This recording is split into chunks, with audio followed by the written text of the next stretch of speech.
It is time for another edition of the Sports Wrap with Michael Kravetz.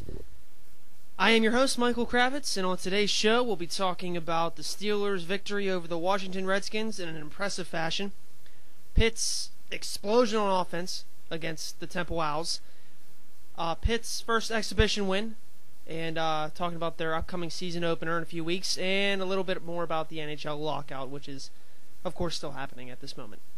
But, of course, we're going to start it off with the Steelers and the Redskins. And what an impressive game it was by both the offense and the defense. Really the first game where both units played extremely well. And it couldn't have come at a better time against one of the most explosive players this year, and probably a shoo-in already for the Rookie of the Year in the NFL, especially in the offensive side, and RG3, the quarterback of the Washington Redskins. Coming in, he was in the top 10 in rushing. The most efficient passer so far in the NFL, completing over 70% of his passes. And the weather, of course, though, had a big factor to do with this game, because you figured it was rainy, cold, dreary, not really good conditions for RG3's type of the way he likes to play the game. But the Steelers, they needed to keep him in the pocket, not let him be on the outside, running, making plays happen with his feet, and when he's outside of the pocket, of course, he could kill you with the deep ball, and that didn't happen at all in this game. There were multiple times where they were in the option formation, and the Steelers were able to pretty much snuff it out, whether they run with Alfred Morris or if RG3 were to run it himself. They really couldn't get a lot going. Morris finished with just under 60 yards, and RG3 had 8 yards and 6 carries, which is horrible compared to the other games with the rushing statistics he has had. And there were times when it looked like they were moving the ball down the field, and it didn't look like the Steelers' defensive line was really stopping any of the running attacks. But when it mattered the most, they stopped them, and they contained them, because the Redskins had one offensive touchdown, and the extra point was blocked by Ziggy Hood, and then they added on to that 2 field goals. The final was 27-12, and it was just the best game so far for the Steeler team this season. And once again, Dick LeBeau is masterful against rookie quarterbacks. He now improved to 14-1 when facing rookie quarterbacks. And of course, that one loss was against Troy Smith at the end of the year, so it was a garbage game. His schemes just seem to affect rookie quarterbacks, and they take away their primary plays, and they're gonna have to figure out on something else that they have to do to beat the Steelers. And one of the problems for the Redskins was drop passes. They had 10. Now there have been claims that officially there have been 7, but I counted 10 drops by Washington receivers. They only had 11 coming into the entire game, so they almost had that same amount in one game, and it's the most by a team by far this year. And you can say, the weather conditions, it was raining out, but no, there were many catchable balls that they just dropped. And I attest that too to the Steelers defense, because Will Allen, who was in for Troy Polamalu, he broke up a lot of passes, and this was probably his best game as a Steeler as well. So you have to credit the defense too. But they were able to pressure RG3. Timmons had a lot of hurries. Larry Foote was credited with the Steelers' only sack on Griffin. But just from the secondary to linebacking core to the defensive line, they didn't have any weak links. Now, I will say that James Harrison probably was the quietest of all, and he obviously is going to need to step it up for this team to advance in the playoffs. Assuming they make the playoffs. Just since he's returned, he hasn't done anything bad, but he hasn't done anything extremely good. So I expect him to make some plays down the stretch here for the final half of the season. But if you look then to the offensive side of the ball, once again, Ben efficient, 24-33, 222 yards, 3 touchdown passes, 2 one-yard touchdown passes, 1 to Leonard Pope, it was only his second catch of the year, and then 1 to Will Johnson, the fullback, his first of his career. And Washington was the only team that Ben did not have pass a touchdown for. So it was, I mean, I'm sure he got that off his chest real quick. I'm sure he wasn't thinking about it.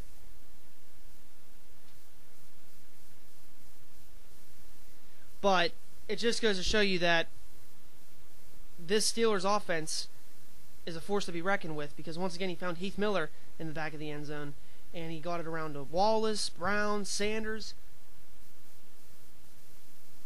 It's all about spreading the ball around. And when he went to say last week, when he said Haley, when he was talking about Todd Haley's offense and saying it was a dink and dunk offense, he wasn't trying to make it in a negative tone. And I mean, why would you? Because it's working. He's getting the ball to Sanders. He's getting the ball to Brown. He's getting the ball to Cotchery occasionally, to Will Johnson, the fullback.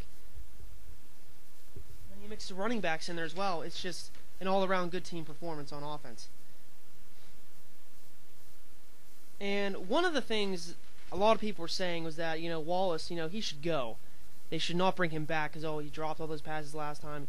He's not he hasn't been shown as the deep threat receiver like he's been in the past, but he had 7 catches yesterday for 62 yards. Granted, that's about 9 yards a catch. And you're right, he should be better than that, but he's at least making catches and he's getting open. What's different from him than last year and the previous year, he is running routes into the middle of the field. He's not just a straight, fly, deep route guy who's just going to go down the field and try and whiz past the corner. He's actually doing integral routes where he's going across the field and showing that he can take a hit, meaning that's what you want your number one receiver to be. So I think that's perfectly fine on his part, and I think he's proving that the Steelers should pay him and that he should be here for the long haul. Because if you have, you basically have 4 receivers who are like that, with Sanders, Brown, Cotchery, and Wallace, and if all 4 of them remain here for a few more years at least, that's a pretty solid foundation for your top 4 receivers. And of course, one of the MVPs, of course, of this game, just like the last game, Jonathan Dwyer. 17 carries, over 100 yards again. He has now have over 100 yards in two of the 2 starts that he has made this year. And also he had over 100 last year, if you remember, against Tennessee. I think he is doing a phenomenal job. The offensive line is doing great. They're blocking well for him. Mike Adams is doing a great job filling in for Gilbert with Pouncey back. The running game and the offensive line is it's cohesively working together. And I think that Dwyer should be the starting running back, even when Redmond's healthy and even when Mendenhall's healthy. Now, I think they could start implementing a 2-headed monster with Dwyer and Mendenhall, because they are different running backs, so to speak. And that way, teams are not going to know who's going to get the bulk of the carries. So maybe if they're going to try and implement that might work and throw teams off, but Dwyer is just looking to be a solid NFL starting running back. And if he does, I think he definitely should be ahead of Redmond. I wouldn't be surprised if Mendenhall, once healthy, gets a start when he comes back, but I think Dwyer's definitely your number 2 guy. Now, I don't know if Tomlin's going to do it, because he went on to say in the postgame conference yesterday that Dwyer had a quad injury, and that was the reason why he wasn't going to name him the starter or anything. So I don't think he's ready just yet to anoint him as the starter, but he's done nothing wrong except for that fumble that he had in the Oakland game. Since then, he's come back. He's showing that he can be a running back in this league and that he can be a starter. And a lot of people are saying, oh, he's the next Jerome Bettis. He's like a mini bus. I do see that too. It's a little early though to say that, but people want to cling to that because there hasn't been that type of runner since Bettis. And they're thinking, oh, maybe this will be the next coming and he'll be here for a long time. But he was drafted in the 6th round. You have to remember that. And, of course, this is his 3rd year, so maybe this is finally his chance now to prove. And right now he is doing just that. There was a lot of glaring mistakes, though, on the special team side of the ball. And once again, it happened when Antonio Brown returned a punt. It was going to be a 78-yard touchdown, but there was a block in the back on Curtis Brown.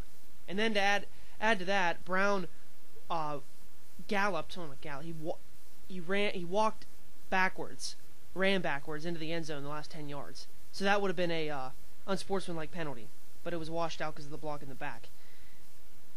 Curtis Brown, Tomlin was saying, they make stupid penalties like that, they're going to be benched. So I don't know. I wouldn't be surprised if Curtis Brown was benched for next Sunday's game, but it's just these stupid mistakes. If that game was closer, that would have won the Steelers the game. That would have been a catapult for them to win the game. And if they were losing, there you go. That would have been talked about, highlighted, very, very much so. So they got to wipe those penalties out, because once they get one clean game without any special teams penalties, that's going to be when they're satisfied. But the other side of the special teams, Ziggy Hood blocks an extra point. That was a victory. Even though Washington did get a touchdown on that drive, they don't get an extra point. That's a little boost for the team. Even though people might not think it's that much, a point's a point, and it would have mattered, say, at the end if the game was closer.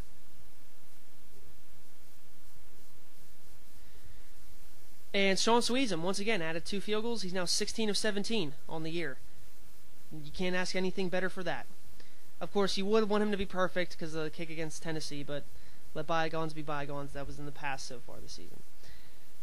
There was one injury, though, that kind of alarmed me, and that was with Ryan Clark. He had to leave. They said he had concussion-like symptoms. But in today's paper, I read that he expects to be playing on Sunday. He said, it's going to take a lot more than that to keep me down. So if he can go, I'll give the Steelers a really good chance of winning in New York. Now, if he can't, and it's Mundy and Allen in the secondary, in the back, that's going to put me on halt there for a second, because even though Will Allen had one of the best games of his career as a Steeler yesterday, the Giants are a much tougher team than the Redskins. And Ryan Mundy, although he has been formidable, so to speak, over the 3 years he's been here, it's going to be tough for them because the Giants have a talented group of receivers. So I'd be more comfortable if Clark did come back and it was him and Allen in the backfield. And I will point out that there was one play in the second quarter when a trick play. It was when Robert Griffin III threw a backwards pass to Joshua Morgan, and Griffin ran out, and Morgan threw him the ball, and Griffin pushed off on Taylor for an offensive pass interference, and then Clark got a really nice shot in on Griffin, close to the helmet, but it was a clean hit, and that he really put Griffin down on the ground, and that's just going to show you have a clean hit against a quarterback, you're going to take it. So it was kind of a risky call there by Shanahan. He said that normally the quarterback, no one would cover him, but I think the Steelers and Dick LeBeau knew that, okay, Griffin's really athletic, so they might try some trickery here, so we're going to keep a man on him. And they were in the zone instead of the man, which turned out to be in the Steelers' favor. But now, as we look on to next Sunday's game, you have the Steelers, 4-3, coming off back-to-back wins for the first time this year, going into New York to face the defending Super Bowl champs, who came off a 29-24 win over the Cowboys. They staved off the Cowboys' rally for a comeback. Giants are 6-2. This could be a Super Bowl preview. Obviously, the Giants are favored by 3.5. I'd expect them to be favored. Steelers are 1-3 on the road. Last time they won in New York was 2004. The Giants lead the series. They've won the past 4 or 6 games. So Eli has gotten the better of Ben since they were drafted in 2004.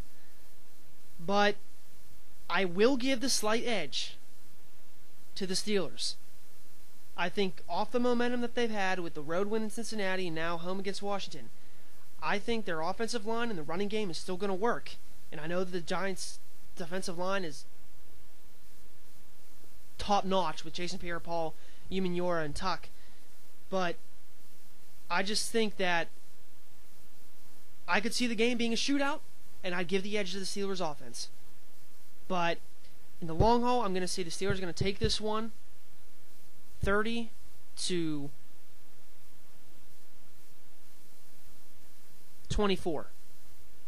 And I mean, I think the Steelers' defense they're going to get their stops and they're going to let up some touchdowns.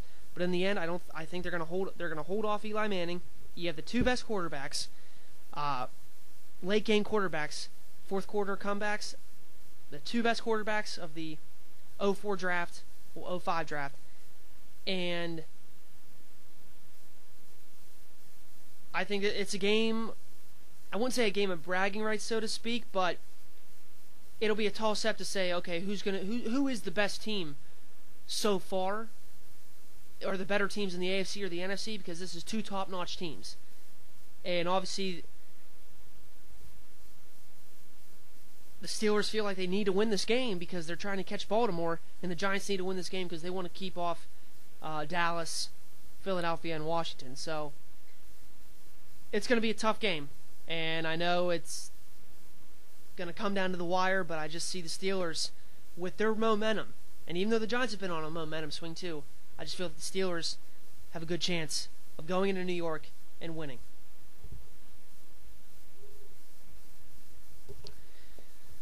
But now we're going to move on to Pitt and Temple, who played on Saturday afternoon. Once again, I was not able to see a lot of the game, but Pitt ended up thwarting Temple 47-17. The offense was top-notch, efficient, explosive.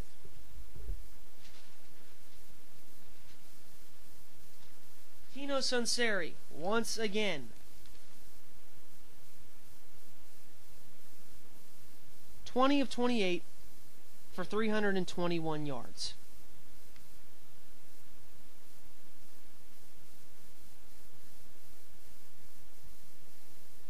With 3 touchdown passes. He is now in the top 10 in efficiency for quarterback in Division I. And once again, he is doing what they are asking him to do, and they're asking him to play efficient, not make any mistakes. They're not having him throw the ball 40 to 45 times. And it's working. And Devin Street is turning to be one of the best receivers now. He's definitely one of the best receivers in the Big East. He is definitely one of the best receivers now in Division I. He had over 100 yards again, and they're one of the best 1-2 combos in the country. I think one of the best in the Big East, aside from Louisville, with Bridgewater. But their offense was just too much for Temple to handle. You had Ray Graham's 109 yards rushing, and Russell Shell with 79 yards. This is the way the Pitt team is supposed to play, and this is the way they're going to need to play against Notre Dame next week. The defense held Temple in check. I mean, Temple is not a good team. They're average at best, and this Pitt team is average, but they're a little bit above average, so to speak. And they were able to get their first Big East win, which is a plus. Now they got to step back out of the Big East, go to Notre Dame. Notre Dame's number 4 in the nation, number 3 in the BCS. Just came off an impressive win in Oklahoma, who's a top 10 team. They beat them 30-13, and as much as I would want to say Pitt has an upset in their brewing up, I don't see it happening. Notre Dame is favored by 17. I think Pitt will definitely make it a closer game. I'll say that Pitt loses this game 27-17. I think that they're just not going to have enough with Notre Dame's defense. Even though Ray Graham was saying, if we play like this, we are not afraid. We can play with anyone, and we expect to win. It's a tough task. That crowd's going to be wild.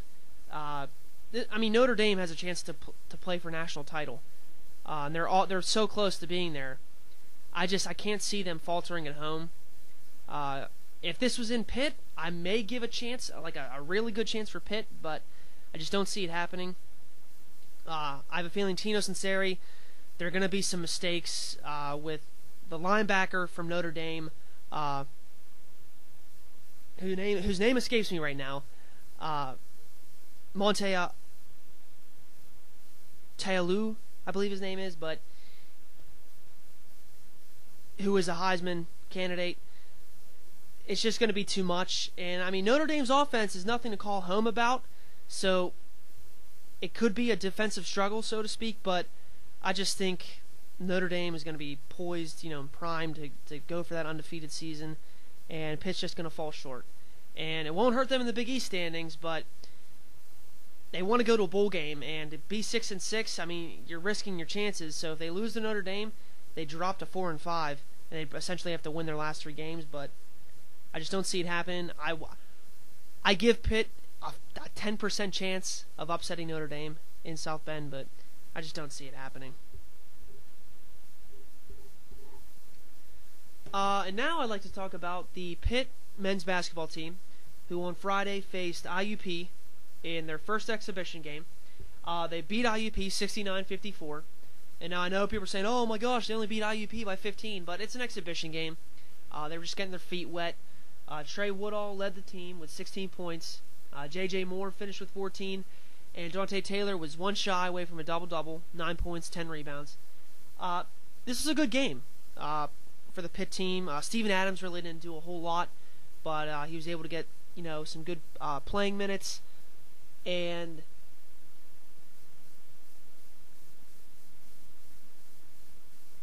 the shooting was not that good on Pitt's behalf and IUP's, of course.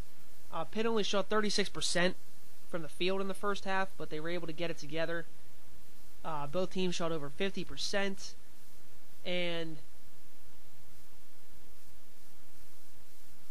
it's just a good step in the right direction for this team, because they're expected to finish in the top half of the Big East. A lot of people are expecting them to go to the NCAA tournament, so they just got to show that they can handle themselves in these exhibition games. And their next one will be on November 2nd, on Friday, against Hawaii Helu, also at the Peterson Event Center. And I would expect Pitt to beat them by a more of a margin than IUP. But I just hope Steven Adams, can get some more minutes, get more used to the style of play, have him ready for the season. And then just some of the bench guys, John Johnson, Cameron Wright. Hopefully they can get more well accustomed to this offense, because I don't really know who the starting 5 is going to be.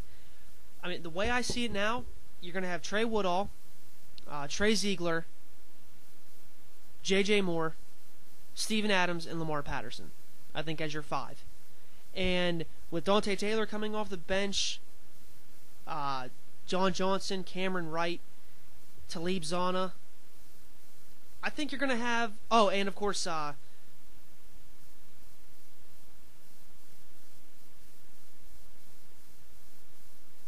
James Robinson, the other guard, who was a freshman.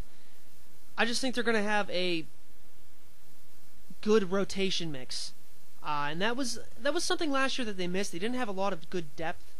I mean, they had most of the players they had now, but they weren't... I don't think they're going to be as polished players as they are this year. Because with the CBI, even though many people laughed, that really helped the team. They had to pay to get in, but they won the tournament. I think Lamar Patterson and J.J. Moore really benefited from that, and it's going to carry over into this year. And I expect Pitt to finish as a top 25 team. And they will open the season in the Peterson Event Center on Friday, November 9th against Mount St. Mary's. And Pitt's non-conference schedule, not a lot of good teams on there.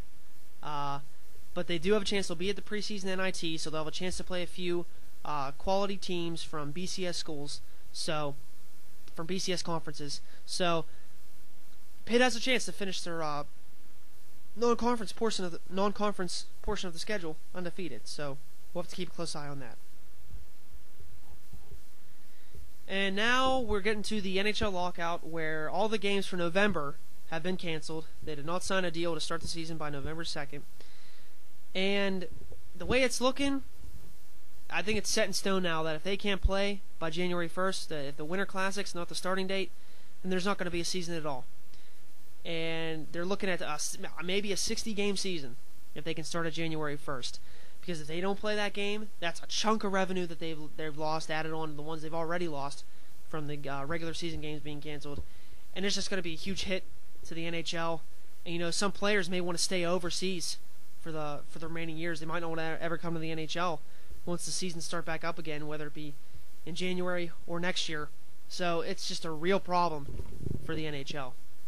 And I hope it gets fixed, because I'm a diehard Penguin fan, and this city needs some hockey. But that'll do it, though. Next week we'll talk about the Steelers-Giants game, Pitt Notre Dame, Pitt's second exhibition victory. Oh, I'm getting ahead of myself. Pitt's second exhibition game. But that'll do it, though. And signing off, I'm Michael Kravetz, and you just listened to the Sports Wrap.